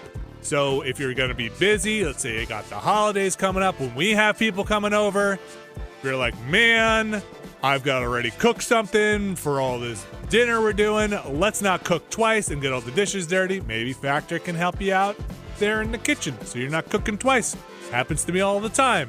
You got a big meal coming up, and then you're like, we cooked already. So if you're looking for meals and more, including those cold-pressed juices, smoothies, energy bites, extra protein, veggies, sides, you can go to go.factor75.com/Nextlander60 and use code Nextlander60 to get 60% off your first box. It's all right there. That's code Nextlander60 at go.factor75.com/Nextlander60, code Nextlander60, to get 60% off your first box. Thank you, Alex, and thank you, Factor. And we're back, and it's time for the news. Not the old news about Atari stuff, though that's fascinating news. The new news about possible game. The new news, modern news, contemporary news. Confirmation of the mixture of drugs in use at Atari. That's new news? In the mid-'70s, I think, qualifies as new news to me. From what I understand, there were no drugs in those offices. Mm-hmm. That's what I heard. There was one guy who complained, and they moved him to a different. I love the part where he's like, "Oh yeah, we had like a really rigid German engineer or something." He didn't know what he was. Yeah, he was a business guy. He complained about the weed smoke, so they moved him to a different building. Very funny. We've got some other news here. Brad Shoemaker, you've pulled a bunch of stories here. Let's start with the control news. Who's controlling the news? Control 2. Control 2. Control 2. That's the news. That's the news. Control 2. With whom? Question. Is this news? Because I thought we knew this. I mean, yes, it's a little. Okay. To me, the fact that they said the words Control 2 is absolutely news. Okay. Like they had said, they announced that multiplayer game 2 years ago or something now. Set in the Control universe, and they did say, what was it? Project Heron, I think, was their codename Heron. They did say I forget what the language was, something about it. A larger sequel in the Control universe or something like that. Yes. But to come out and just say, hey, it's Control 2 is still very notable to me, largely because I really like Control. Well, that's the part I was just trying to figure out was had they said Control 2 before, but I guess they had not. No, they had not said those words. They had just said another sequel in the Control franchise is coming, but since this first one was a multiplayer game, that I kind of felt like that could be anything. Okay. But to literally just call it Control 2 sounds like a much more direct sequel to that first game. Which, I mean, who else is excited about a new Control? I am. Absolutely me. So this is Remedy and 505. Yeah, 505 is publishing again. 505, the thing I learned today, 505 is owned by a company called Digital Bros, which is an Italian company. Digital Bros. Does bro mean something else in Italian? Yeah, that's not the Italian term for company, is it? Like incorporated? I don't think so. I think it's it's a nice digital bro. Hey. Digital Bros sounds like a YouTube channel that got into trouble in the 5 years ago or something. Like the worst kind of trouble. Yeah. Is that recent? I don't know if I've never heard. I've never heard that name in association with 505 before. Hang on. Now I need to know. Oh no, they were founded as a subsidiary of Digital. Weird. Maybe they just don't talk about it much. Yeah, I guess that name wasn't exposed previously. Oh no, it's right. You should look at the logo. It's right there. The Digital Bros. Digital Bros is right. The logo says Digital Bros Digital Entertainment. Digital Bros sounds like an NFT line. Yeah. Get your digital bro. Yeah. It's just a shitty pixel art picture of a guy. I mean, the backwards hat. Digital Bros. Anyway. That's not the news. The news is Control 2. Yeah, I mean, first of all, I have become very sequel averse in my old age. Or more to the point, I feel like sequels really need to justify themselves, and a lot of them don't these days. But Control is like the exception that proves the rule, because I feel like Control is a game that you absolutely could do a ton of sequels to. Yes. Because the first game was Jesse Faden's origin story, but now it's just the X-Files. Yeah. Now it is literally just you could straight up do Monster of the Week style if you really wanted to. But with more guns. For as weird and supernatural as that first game got, they could kind of do anything they think of for a sequel to Control.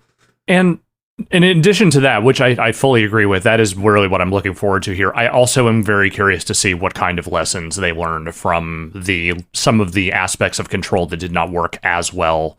Obviously, there were technical hiccups with that game before, kind of especially if you were playing on consoles. And I think some of the design stuff of the oldest house and kind of turning it into a Metroidvania where there aren't really checkpoints outside of very specific zones made navigating that space not as much fun as it could have been. Yeah, checkpointing was rough some places. I definitely loved the idea of it being a Metroidvania in concept. Yeah. Like they could. Did you get fast travel by the end of that game? You did, right? I think you got fast travel to certain areas. Those nodes, I think that you did. Yeah, that helped. I mean, it wasn't perfect, but like in concept, again, I like that idea much better than just a linear, more kind of level based thing. Yeah. Also, it was incredibly too combat heavy, especially toward the end. But they I think, like you said, they have a narrative structure there that allows them to do so much without feeling like they have to escalate. It's got that Men in Black line where in the movie where they say there's always some kind of death ray or world ending or whatever. So even though the stakes of the first game felt super high, I feel like the stakes probably always feel super high in the Control universe, where there is always some mind-destroying death, world-ending thing going on. So my problem with sequels is usually, well, how do you raise the stakes? And by raising the stakes, they kind of dilute the whole thing. That's the thing. I hope they don't really raise the stakes. I hope they just change the stakes, because I don't think there needs to be this overarching thing that's like it's always about the past of Jesse Faden and all the stuff that she like. There's some stuff in there that I think you could plumb a little further in. But if you just want to make a next game that has nothing to do with any of that and is literally just like her first real big crisis that has nothing to do with that whole story, I'm all for it. They could do a mini game where you play as the guy who has to stare at that fridge or whatever the entire time and never like tap the button to never blink. Like that stuff. Some of those small details are some of the best parts of that universe. Agreed.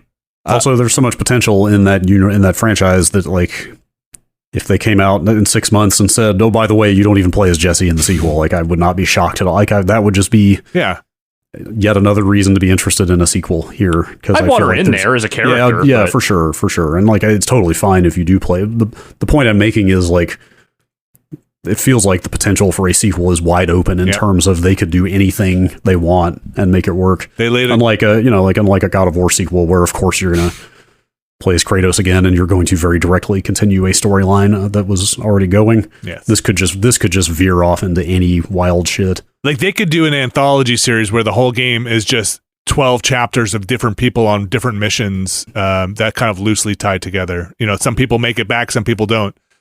Could be very fun. We've got a couple of Phil Spencer notes here. Yes, this week's installment of Phil Spencer Says. Yeah, what did Phil Spencer say this week? He did a podcast with The Verge, which multiple blog headlines were mined from. They've killed off that Project Keystone for now. Permanently, maybe not permanently. For the foreseeable future. That was their set-top box. The thing that made its debut in the background. Notably in the background on Phil's. Yeah, he actually says here that thing was functional. Like that was an actual working prototype that they took home and tested and stuff. I thought it was a very reasonable interview here about the fate of this thing. Yeah, they just couldn't get the cost to where they thought it made sense with respect to the Series S, which is already $300 and will be getting price cuts through the holidays and stuff. Mm-hmm. To be fair, he seems very married to shipping that thing with a controller, which, like, I guess I get it. I think that is kind of important. I guess that thing probably doesn't sell to people that don't already have a controller. Yeah, I think having a controller is like a smart move on their part. If if they sold one without a controller, I don't think that's as attractive a box. And that's, that adds $30, $40 at cost probably. I mean, the controllers sell for $60, right? Right. Like there probably isn't much of an audience for that thing that already has Xbox controllers sitting around, or at least modern series ones. I mean, I think in a multi-story or multi-room house, like if you are able to go and just pop this thing somewhere else on a different TV, maybe. But even still, do you want to bring that controller around? No, you want an extra controller sitting with it. So, yeah. And anyway, they just couldn't get the price where they wanted, so that thing is not yet off the table. But he did say they kind of just doubled down on the app work they were doing. That team pivoted to is it Samsung or LG? I think it was Samsung to get streaming app into televisions, which is also a smart move.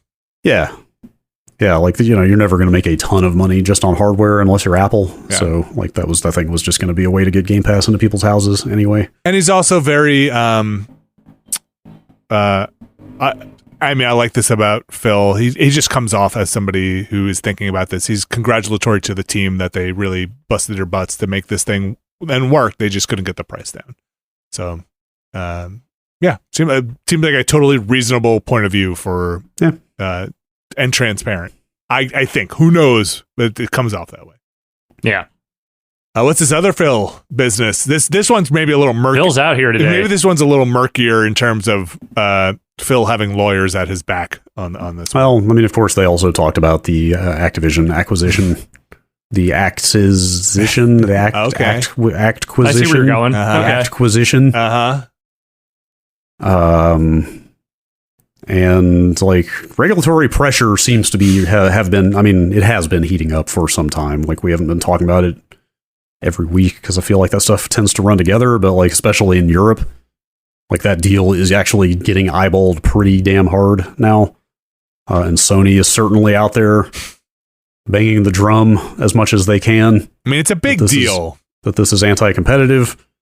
We did talk about him saying, didn't we talk about that? About him saying like, oh, we'll ship Call of Duty to PlayStation as long as there's a PlayStation. So he talked more about that.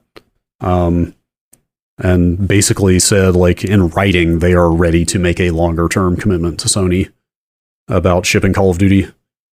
The idea that we would write a contract that says the word forever in it is a little bit silly. Right. But to make a longer-term commitment that Sony would be comfortable with, that regulators would be comfortable with, I have no issue with that at all. So, like, honestly, I think it's notable mainly here that he is just flat out saying, like, yes, we will make some concessions to get the regulators off our back. And he goes on, it's interesting throughout the course of this transcription from this interview, it goes on to kind of even give all these weird other qualifying things. It's like, I'm not talking about it with Game Pass. You don't have to like log in. Like, I'm just saying, what does he say? Pure native PlayStation. He uses the words native Call of Duty on PlayStation, not linked to having to carry Game Pass. There is nothing behind my back.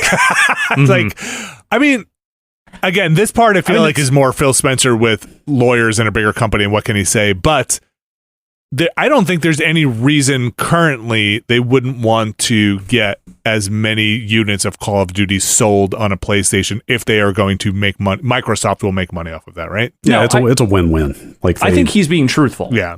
Like everything about this is a win-win for them because they either leverage it to get more Game Pass subscribers or they just sell bajillions of copies of Call of Duty on PlayStation. And all the microtransactions and all of that will feed back into I mean, Sony will take their cut of those on the Sony platform, but I mean, basically, if I'm reading what he's saying, he's pretty explicit about it. He's basically saying, as long as units are selling on a PlayStation, we would put it on a PlayStation. When that starts to dwindle off, then we will rediscover. When it's no longer, when nobody wants it on a PlayStation, then we will revisit that, which seems to make sense to me again. But that's the thing is that like it, there's a quote in there from Jim Ryan basically saying that he doesn't think that, what they were offering in terms of guarantees was enough.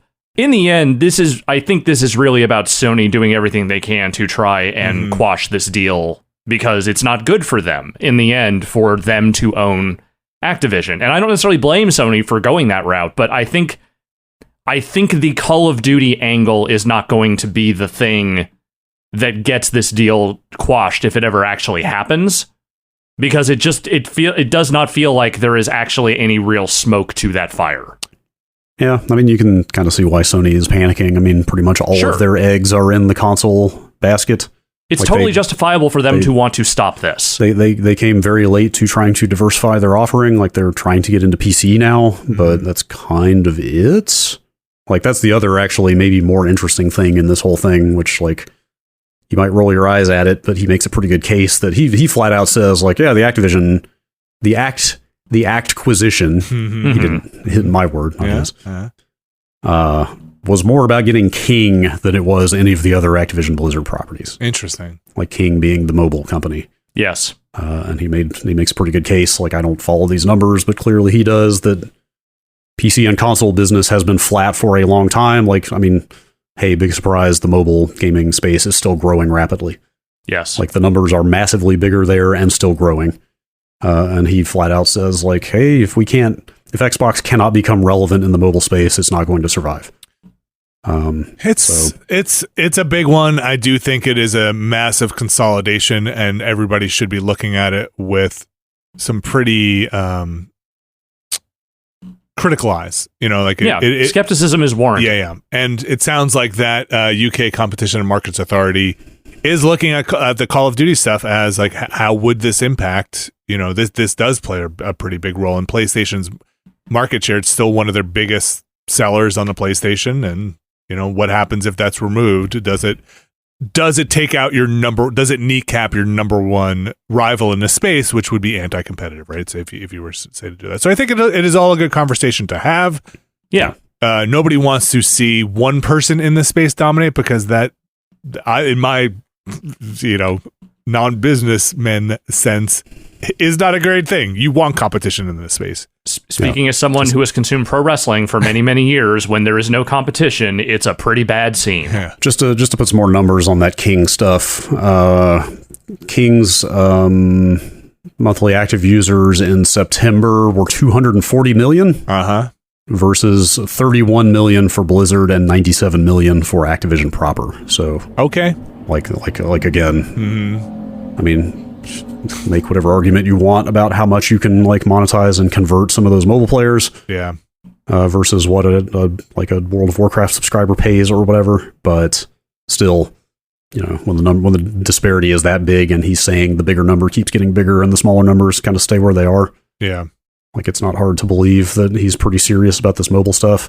I mean, but that also is, still a massive consolidation, regardless of. Yeah, that's just, I do pretty much take him at face value here that. Right. That they're bigger fish. A guy at his level has to think very long term. Yeah. And like, on some level, I'm amazed that Call of Duty is still hanging on to the degree that it is. Yeah. Especially after the last couple of years, but then it came roaring back this year, so who knows?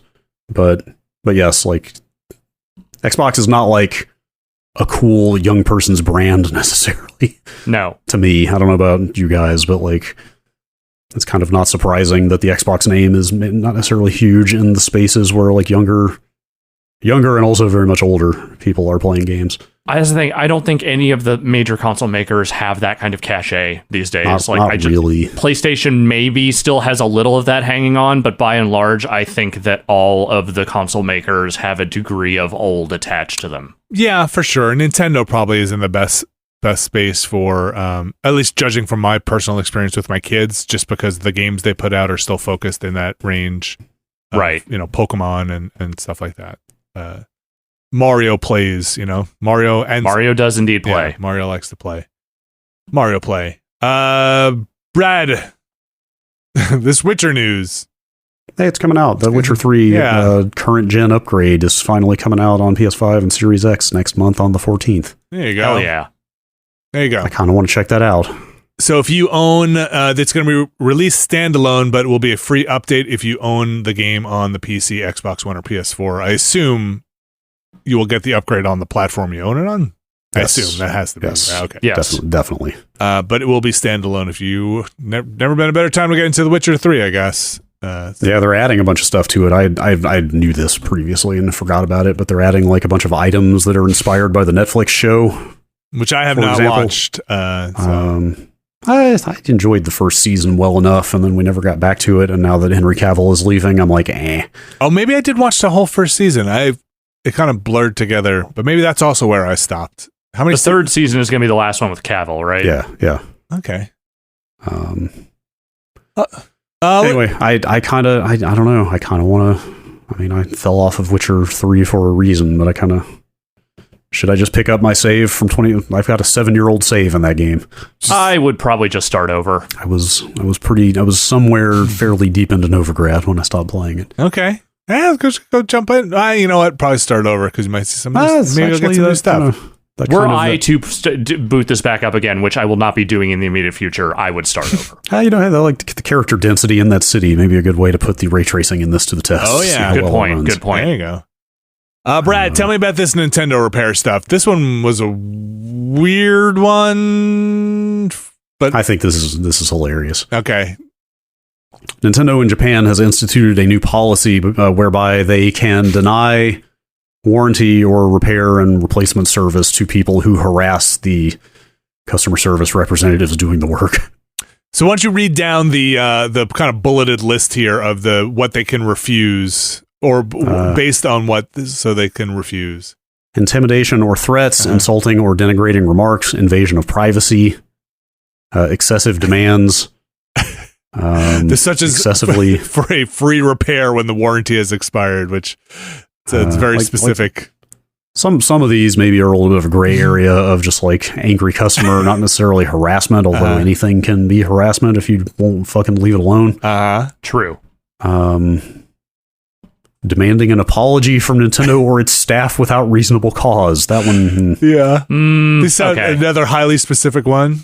Excessively repeating the same request or complaint. And like, honestly, this one, defamatory comments on social networks or websites. Yes, like that's interesting. Yeah. That is, yes. Oh, you forgot the last one there. Low review scores. I'm kidding. That's what qualifies as defamatory here? Did you call this game a piece of trash, and now it bricked my Switch, and now I want it? I can't believe the frame rate on Breath of the Wild bricked my Switch. Repair it. Don't harass people. That is the aspect of this I absolutely agree with, is that, yes, I think people who harangue customer service representatives who, generally speaking, do not have the power to actually fix the thing you are haranguing them about, they are just here to take your complaint, is shit behavior. It is. Okay, so imagine this scenario, and I don't think this is just devil's advocate, because we've all seen stuff put in place that maybe goes too far. I'm going to say Vinny has a bad customer experience with Nintendo. They won't repair, drifting Joy-Con, let's say. Mm-hmm. I go on Twitter and say, Nintendo's refusing to repair this. This is BS. Nintendo's refusing to repair this thing. I just bought this Switch. Does that count as going out there and now they say, well, we're not going to repair your thing because of this thing you put on social media? I know that's not in the spirit of what they're saying, but I worry that it might be taken to those kinds of extremes. Whether or not it's in the spirit, it's completely believable that said that they might use that as a, well, this is you're too far gone. Absolutely not. Because I know people use social media to get the attention of social media accounts like at Nintendo or something when they feel like they're not being listened to through the proper channels, and we've all had bad customer experience incidents that aren't necessarily just an angry customer, that just feel like you're not being listened to. So yeah, I don't feel like that falls under any of these categories that they laid out, though. Yeah, like it shouldn't, right? Defamatory comments, intimidation or threats, invasion of privacy. Those have specific enough meanings that like just kind of generic angry customer stuff would not fall under. So I'm hoping this doesn't get turned into you breached our terms of service by complaining online that we didn't repair your thing. I don't know. Maybe I jumping to the worst here.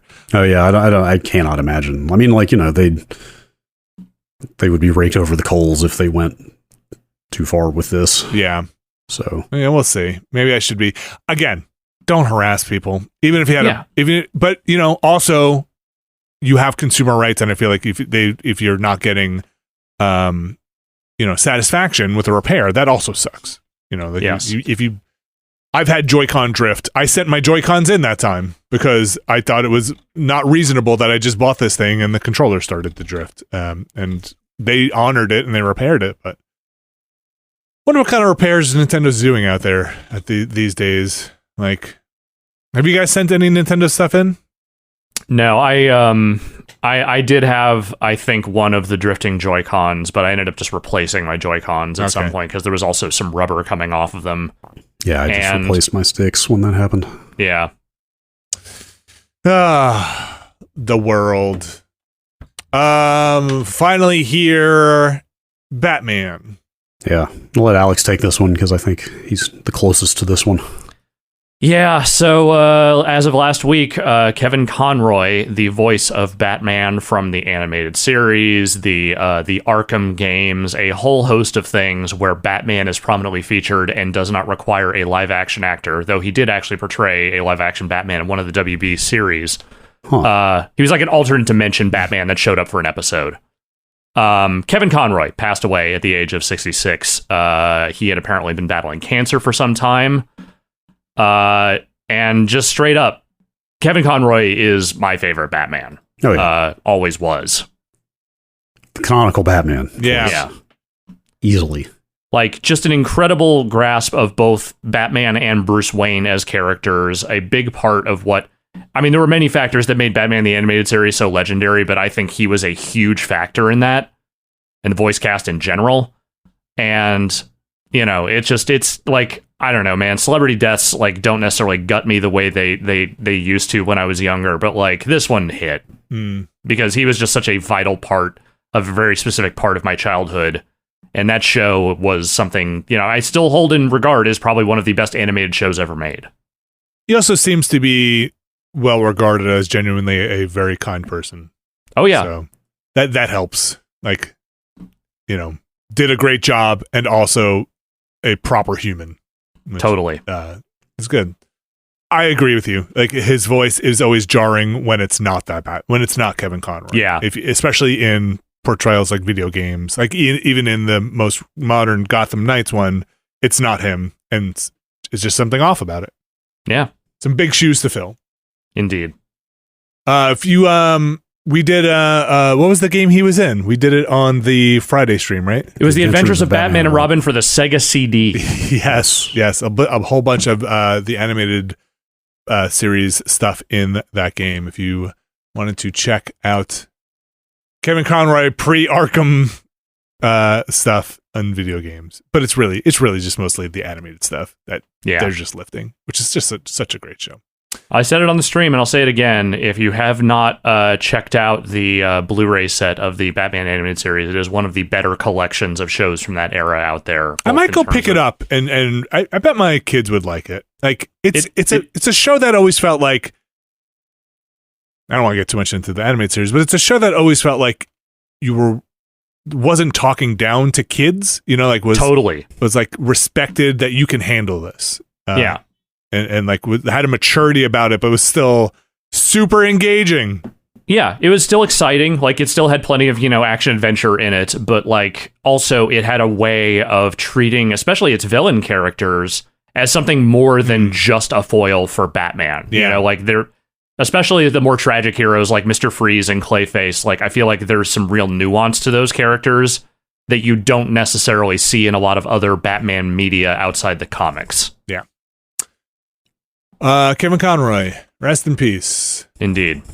That is going to do it for the news here, and that's going to lead to the wrapping up of this here show. Before we exit, though, I want to remind folks that we have the Watchcast ongoing, and you can keep up. We are deep into Star Trek. I think last time, Alex, you said when we went to record, we're about halfway through Star Trek Season 1, yeah? More than halfway now. More than halfway. If you're keeping up with the show on the Patreon, next week we will have Squire of Gothos and the Arena, not the Arena. 2 fun episodes that you'll want to enjoy. You can catch the Watchcast, the show where we talk about the show, not watch it with you together. We talk about the show. You can catch that wherever you get this, whether that's on the Patreon or some of them podcast apps you might have. I don't know what you're using over there, and there's a whole lot of them. Hopefully the markers work. You can catch those over on the Patreon as well. That is patreon.com/Nextlander. You can join the thousands over there who love Nextlander, and you can find a tier that's right for you. Starting at $5 over there, supports everything we do, whether that's this podcast, the Watchcast, the Ramblecast, never been a better podcast, the streams, all of that stuff is supported by patrons and by people who watch and enjoy our content and get the word out there. There is a tier, though, on that Patreon that gets their names read on this here show. And Alex Navarro, do you have those mysterious benefactors ready to be read? I sure do. Our mysterious benefactors for this week are John Richardson, Vornak, Vinny's Giant Booga Boogas, Kelly F., James Smith, Brian Lucier, Skywarp, John Hubbard, Sean Miller, Brad's Midsize Hoodoo Voodoo, Evan Cook, Mark Wilhelm, JM, Jerry Lee, Gary Pejsky, Robert Fisher, John McInnes, Bunny Thorpe Snowfall Crimes, Thomas Lynn, Jad Rita, Statics, Andrew Jackson, Razgriz Tell Me More About Alex's Soft D, Brian Murphy, Trevor and Adrian R, Kevin Villado, Randy Duax, Andrew Tiepkin, Alex Wu, It Me JP, Matt Clements Jr., Edward Cheek, Andrew Slosky, Michael Jonathan Black, Steve Lynn, Matthew Herrig, David Campos, and Tyler Treese. Thank you to all our mysterious benefactors for this week, and thank you to all of our patrons and everybody who has been supporting us. I can almost say it now. Over the years. We're very close to years, plural. Thanks, everybody. Again, keeping independent game coverage alive. Is that true? I guess we are independent, really. To some degree. 76. Yes, keeping the spirit of 76 going. Thanks, everybody. You couldn't do it without you, and we mean that honestly. Couldn't do things like our Scrap Mechanic stream, which we conquer the trials of Scrap Mechanic. That's from this Monday. We've got a grab bag coming up on Thursday. I will not be there, but Alex and Brad, you two will be grabbing some bags on Thursday's stream. Friday, I'm excited for. Friday, we're looking to get into some Dark Pictures nonsense. The new one coming out. Abby is looking to join us. That should be a really fun stream. You can come join us on Friday at 1 p.m. Eastern. 1 p.m. Yes. Eastern for that new Dark Pictures. They're always fun. Always good to see Abby. Can't wait. A great combination, if I dare say so myself. Of course, the Watchcast. Ooh, I got a little Irish lilt there. Of course, the Watchcast, the Ramblecast. Of course, the Watchcast. Oh, what is that? Finnegan! Finnegan! Apparently, there's a Finnegan reference in Mystery Science Theater people were talking about. Yes, there was a bit that I forgot about. There's one of their interstitial bits where Finnegan just shows up and starts beating up Mike. That's pretty good. Find out all about that on the Watchcast. Do treat yourself there. Thank you, Brad Shoemaker. Thank you. Thank you, Alex Navarro. Thank you. We'll be back next week.